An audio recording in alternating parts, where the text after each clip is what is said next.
Welcome back to the SimTech podcast, the show where we dive into all things simulation, technology, and innovation in healthcare education. I'm your host, Craig, and today we're exploring a tool that's making waves in interactive learning, ThingLink. Joining me is Ulla from ThingLink, a platform that allows educators and simulation professionals to create immersive, interactive experiences using 360 images, videos, and augmented content. We'll discuss how this technology is being used in clinical simulation, the impact of visual learning on training, and what the future holds for interactive education. Whether you're a seasoned simulation technician or just getting started, this episode is packed with insights on how to make your simulations go to the next level. So, let's get started.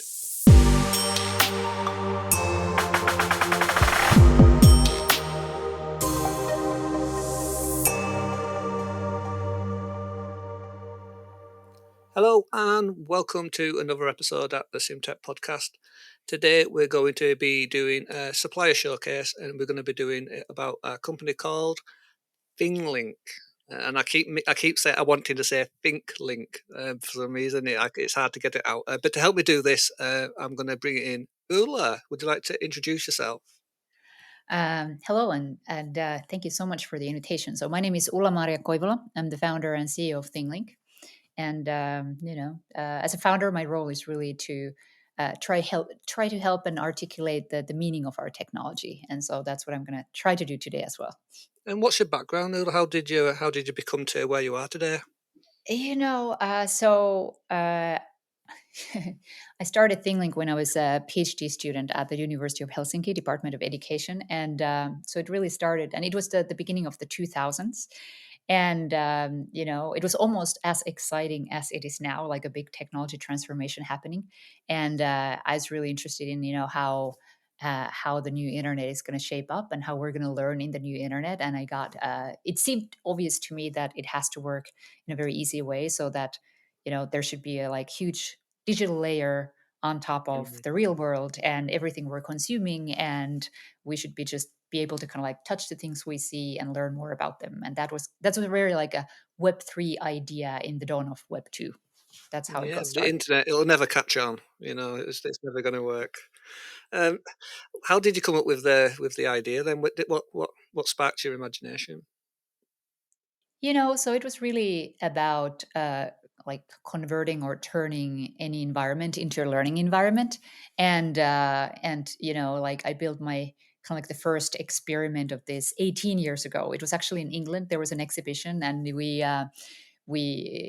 was an exhibition for schools, and we gave primary school kids Nokia phones that time, 18 years ago, and they were able to touch objects at the exhibition, and then the phone turned red or green depending on if the object was sustainably manufactured or not. And the Evening Chronicle wrote about it, and it's like, this is the future phone. The future phone is the talk of the festival, and it was a rather futuristic idea 18 years ago, but it's not anymore. And what has happened is that basically the technology has caught up, but now it is possible and common to put some kind of digital information over, the visual media or the physical environment. And so it's really, kind of like the future is here now today. And for those that don't know, then, how would you describe what ThingLink is? Yeah. So ThingLink is a platform for creating visually engaging learning assets on complex topics, and these assets can help eliminate many kind of like practical problems at the workplaces that have to do with communication and knowledge sharing that we all know is very challenging. So what you can do with ThingLink is you can easily create or generate various kind of interactive learning experiences, and this might be virtual tours or simulations or even AR, like augmented reality training experiences. And how it works today is that you can upload a PDF or a PowerPoint or any text-based training materials you have, and then ThingLink helps convert that into a like suggested structure of a training experience. And so that you can easily edit it, add some photos, add maybe questions. And what it does, it basically saves a tons of time, because as we all know that when you're creating digital learning experiences, the longest time it takes to figure out what to put in there and design the structure. It's learning design that takes time. So we're cutting the time and helping you save time in the actual learning design. Yeah. What's it's really hard to describe what it is without pictures and just trying to describe Yeah. it for words. And I know what you mean, but I'm wondering if we're making a few assumptions and we're explaining it as if, oh yeah, we know what it is. What is there anything that it's like that you could make like maybe it compares to? Well, you know, what we had so far, I mean, let's say like when we all jumped into transforming like our face-to-face classroom training into digital training. So what did many of us do in organizations? Like it became powerpoints on video calls, right?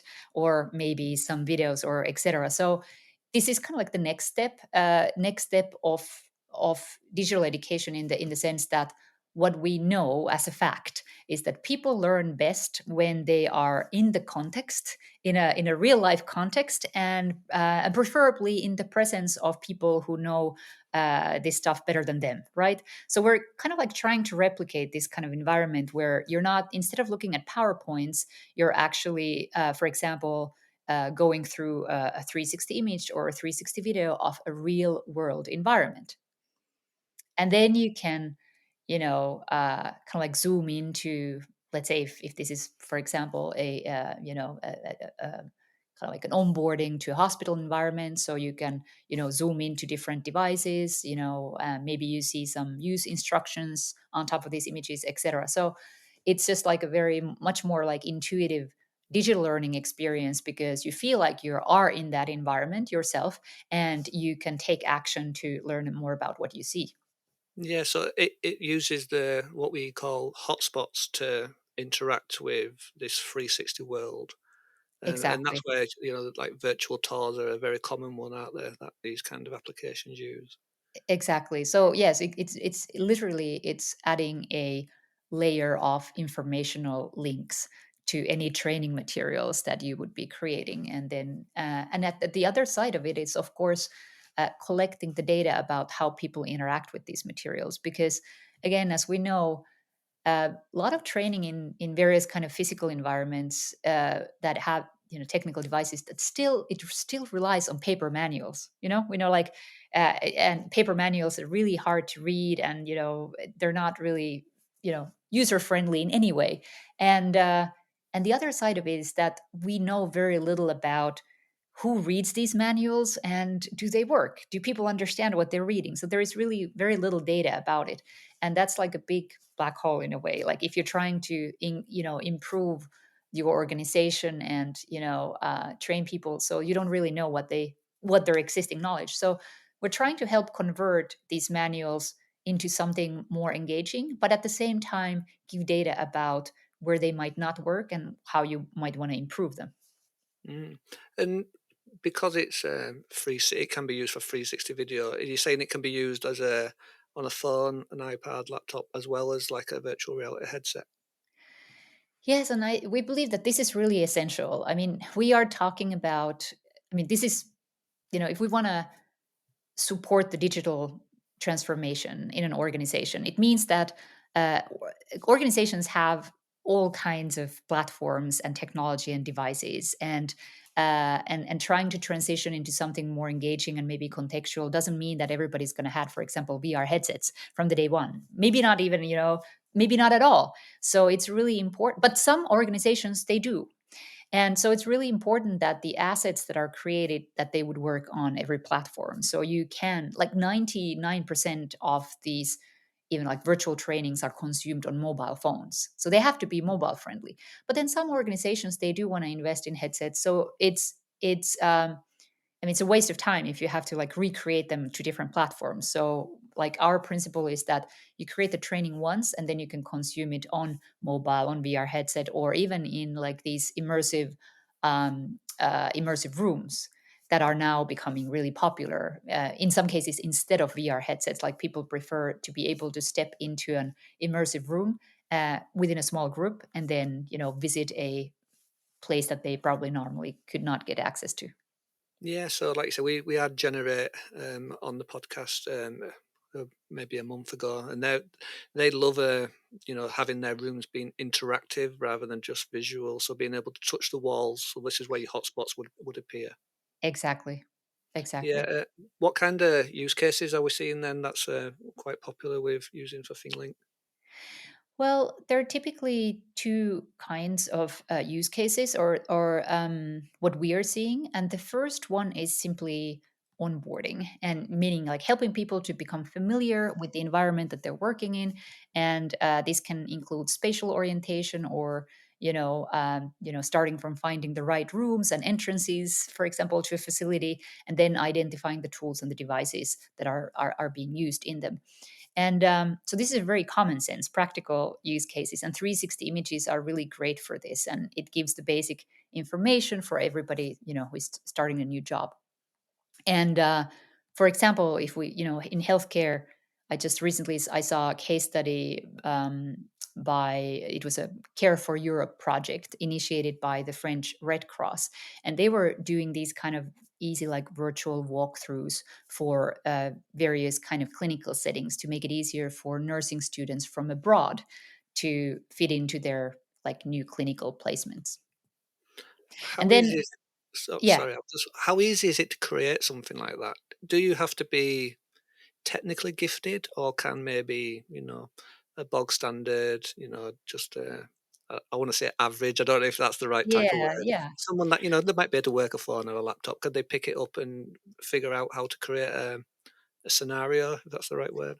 Yeah, well, we come from education, meaning that majority of our users are teachers and students, and a 10-year-old can create a incredibly good-looking virtual tour using ThingLink. So really, the kind of like one of the kind of like key principles is that ThingLink has to be super easy to use. If you can use, if you can create a PowerPoint, you can create a ThingLink. Even if I think ThingLink is even easier than PowerPoint today, so it doesn't really require any technical skills. And if you want to create a virtual walkthrough, let's say a patient room, um, you know, um, 4 or 5 hours, including shooting the room and then adding some information. That's all you need.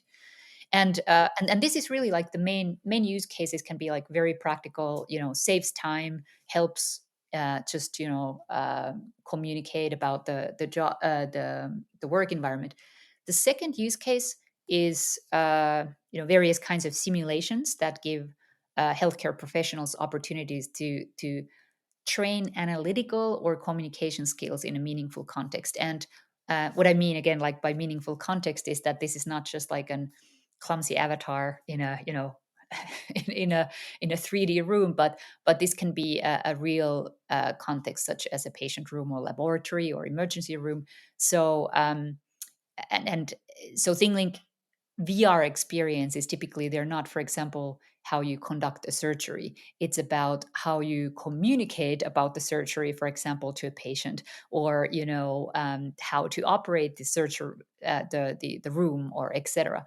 So because we know that the biggest challenge is offering different kind of upskilling and skills development opportunities for professionals who are super busy. They just don't have time. The trainer does not have time to come to the same room with the learners. So it's important to offer more flexible options and like these bite-sized simulations that people can do when they have time.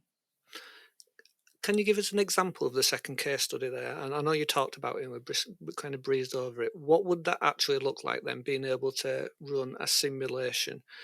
In my mind, you record maybe a person with a 360 camera, and you record them saying, whatever their problem is.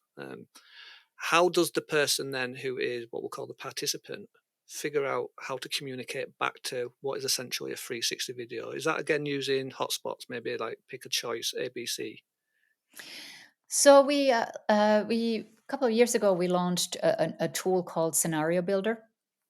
And the scenario builder works in a way, and actually now it's AI assisted as well. So it works in a way that it, based on your existing materials or based on your prompt, it gives you, you can choose like a type of learning experience. Maybe you want to create a gamified simulation of an emergency room situation.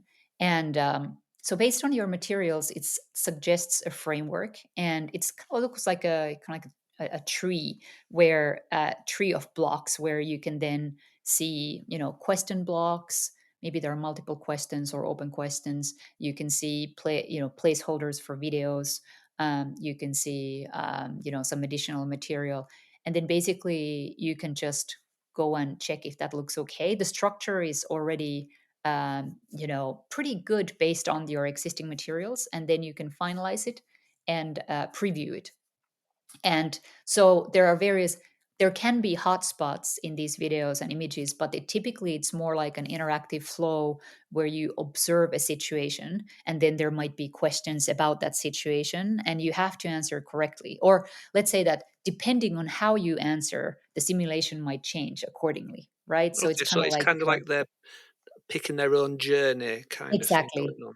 Exactly. Yeah. Which is Okay. also then interesting because you will be able to see, like, if you do this at scale, let's say that you launch this, to, 300 students or like 500 students, you'll be able to see certain kind of behavioral patterns if you want to test them and say, for example, that, okay, so 20% of the learners, chose this path in this situation and, 50% chose this path. So it also give you new kind of insight about, again, like, what is the kind of like existing understanding or how well your training materials work and where you might want to improve them.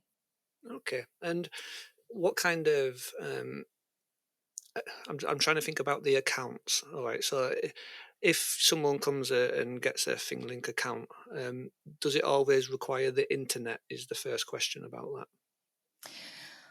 Well, signing up to account does always require internet, and creating content requires internet. We do have offline options for as well, and this is especially for situations where there is very weak internet. But the creation of the content requires internet.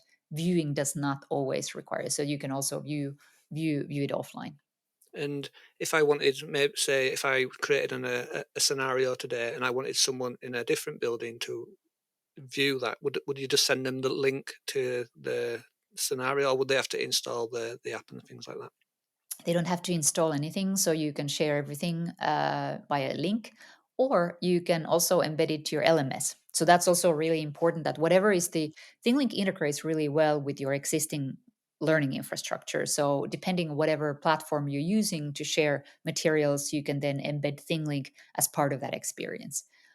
Or of course, you can also share a link to a WhatsApp group, for, if that's faster. But it's really your choice. And what's the minimum requirement as a headset? What headsets does it work on? We just recently started supporting the high-end headsets, so we launched a Meta application. Also works for Pico. We're also working on a Vision Pro application. This is like includes also like AR capabilities. And yes, so and we just launched support for scenarios as well. Okay, and What's interesting, what's interesting there is again, like how we want to build this, we've noticed that many of our customers have a need to, when they create immersive training materials, uh, they create it for different groups of learners and who might even have like different kind of permissions to enter a building. And so it's really important that you can kind of like set up channels for different groups. So let's say that you set up one safety modules for maintenance people, but then you have like different safety modules for doctors, for example. So there's different information. So you can publish your channel and then send a link to this group, and this group only sees the trainings that are meant for them. and what kind of cameras do you work with? Is it 4K? Is that about right? Yes, yes. We started supporting 8K images as well.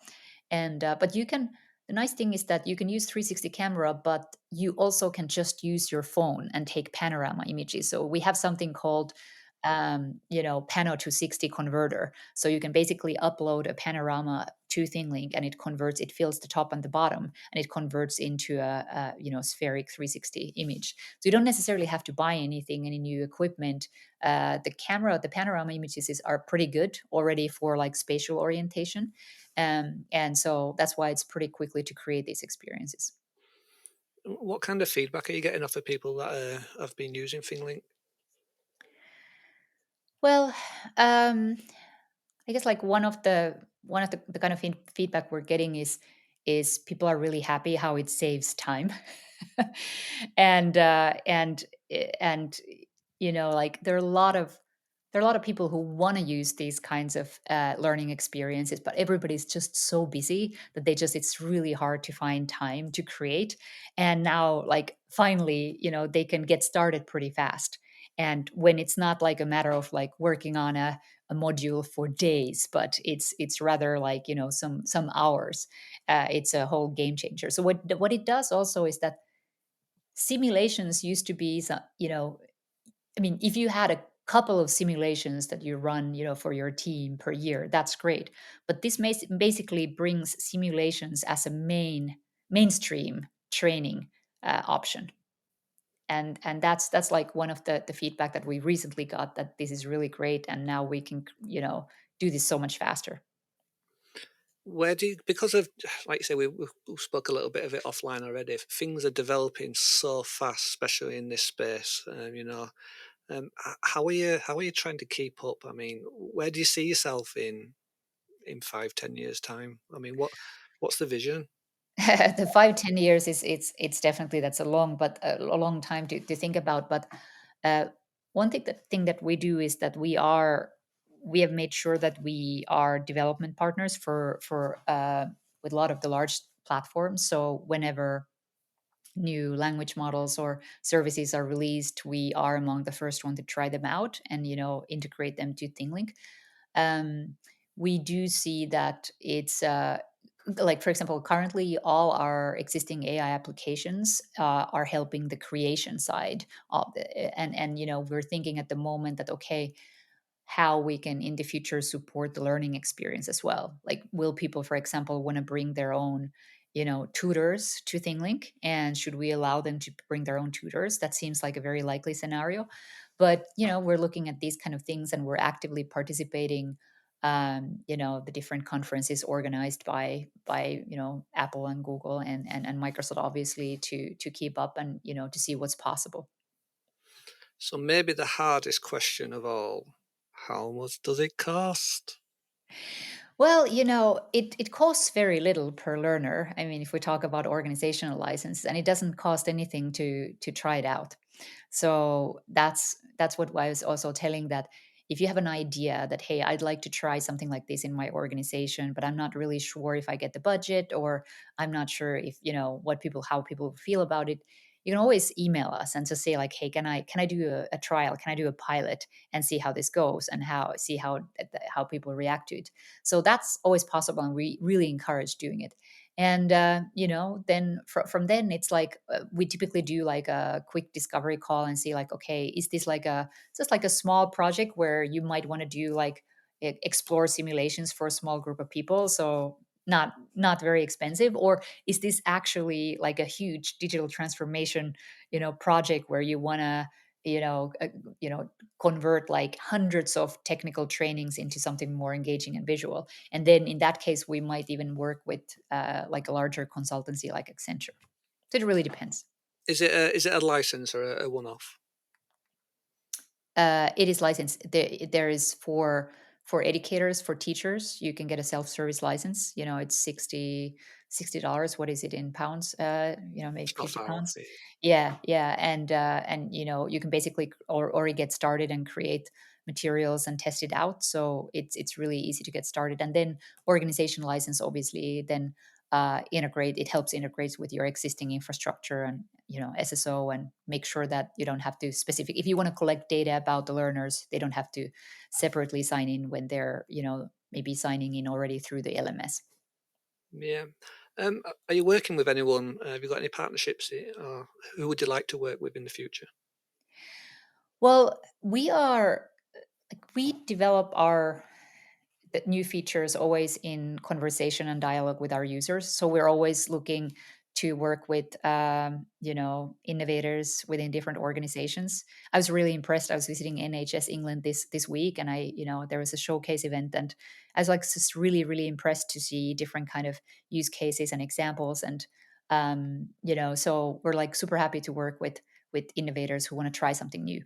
And on the other hand, of course, we are interested in working with larger organizations whose job is to support like large digital transformation projects. And also something that we figured out is that many times, even if there are a lot of great ideas how to use this type of technology, it's uh, it's actually really hard to scale it because to get budget, you need to show evidence, right? So you have to show evidence that this works and this saves a lot of money. But like to put that burden on the innovators themselves that hey, you have to provide the evidence and you have to calculate how much you're saving our time and money. It's too big of a burden. So we do want to help with that as well by collaborating with consultancies and research institution to then also provide this evidence so that it wouldn't be so hard to get started. Is there any case studies out there of people that have been using ThingLink? Say again? Is there any case studies? Yes, there is a lot of case studies, and we have a good collection on ThingLink on the ThingLink blog. So if you go to thinglink.com and choose the blog, there are a lot of case studies from different industries. With lots of case studies, especially from healthcare. And so, like interesting university cases, interesting cases of using generative AI to create examples, for example, historical examples of and take students to virtual field trips to time and place that they could not access otherwise. And yes, so definitely warmly recommend visiting the ThingLink blog and a lot of case studies there. And you say that if someone wants to test this or get a demo, they can just contact you. What's the best way to get hold of you? Yeah, so like ThingLink is, for example, on LinkedIn. LinkedIn is a good place. We are posting about upcoming webinars. Webinar is also a great way to learn more about maybe new features or new use cases, and then you can just simply send an email if you're interested in a pilot or you want to talk more with one of our product specialists. You can just send email to education@thinglink.com, and we would be really happy to learn more about your use case. Well, Brill. Well, would you like to add anything before we sign off? Anything that you feel like we've missed? Let me see if there's anything that we miss. I think we covered. I told you the time would go so Yes, fast, it didn't goes it? so fast. It just goes, doesn't it? Um, Ulla, I think I'm definitely going to want to have a get my hands on it at least for a little Yeah, bit of a demo because I've used a few apps like this. I feel like is it very similar to something like Scenario VR? I mean, that's what it sounds a lot like that in my head. it is similar, but it's more flexible, and Yeah. then also like more mobile friendly. Yeah, in fairness, I didn't have a great experience with Scenario VR. Yeah, yeah, it's I was finding it to be quite troublesome in mm, certain areas. mm, mm. But I would love to pick this up, and even if I was just to do something very simple, get my hands on it for a little while and W- test it.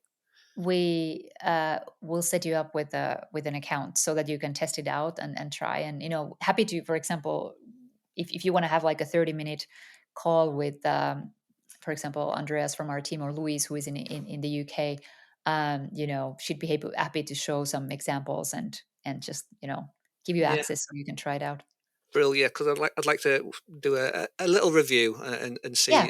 see see how it holds up because I've heard a lot of great things, especially from the NHS England team, who are very Mm. excited about ThingLink coming onto our radar because it does a lot of things that people have been looking for. Everyone's looking for these kind of, especially 360. It's really hot at the moment in it, and trying to get it to do Yeah. the things Yeah. that you want to do.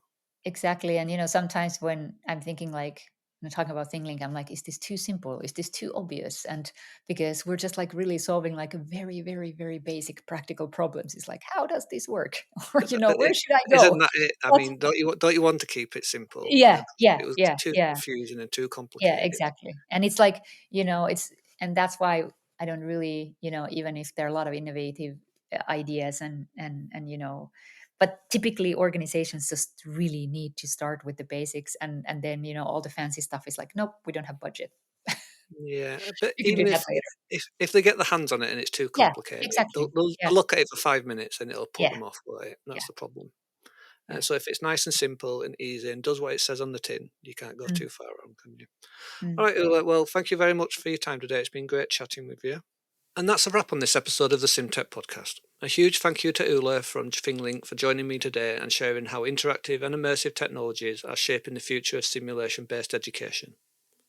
If you're interested in learning more about ThingLink and how it can enhance your training environments, be sure to check out the website and in the episode description. As always, if you've enjoyed this episode, please don't forget to subscribe, leave a review, and share it with your fellow simulation enthusiasts. And if there's a topic or guest you'd love to hear from, please get in touch. We'd love to hear your thoughts. Thank you for listening, and I'll catch you next time on the SimTech Podcast.